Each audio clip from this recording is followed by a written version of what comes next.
Hand washing, room cleaning, and opening windows for better ventilation. These practices are all common now, but what if I were to tell you well over 150 years ago, these were all key elements of 19th century hospital reform, led by Nurse Florence Nightingale.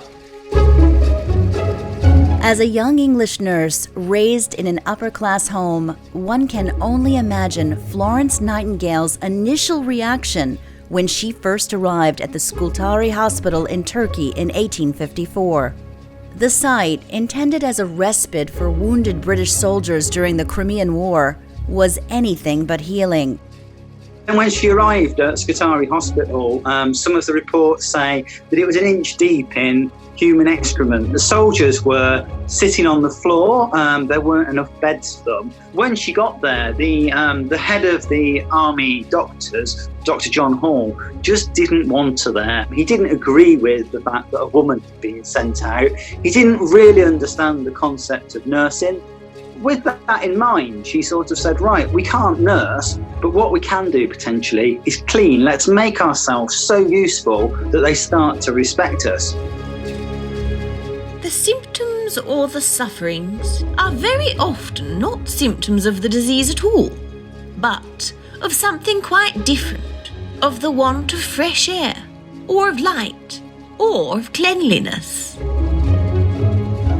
The soldiers, a lot of them, of course, at the time would have been in a very, very bad way, lost limbs, really in pain. A lot of the time they would barely know who they were talking to. But she was the first person that had been nice to them in weeks, probably. She wanted people to really sort of care for the patient, think about them and their family. The Florence Nightingale Museum in London is honoring their namesake with a bicentennial exhibit that can be viewed virtually on their website. The museum is a small independent charity. We're based at St Thomas's Hospital in London, just opposite the Houses of Parliament. It's great to be there because it is in many ways the spiritual home of Nightingale, because we're on the exact site where her first nursing school started. What would Florence Nightingale think of the hero nurses around the world who are now on the front lines in the battle against COVID-19? I think she's having a wry smile at the moment and thinking, yeah, you're all doing a great, great job.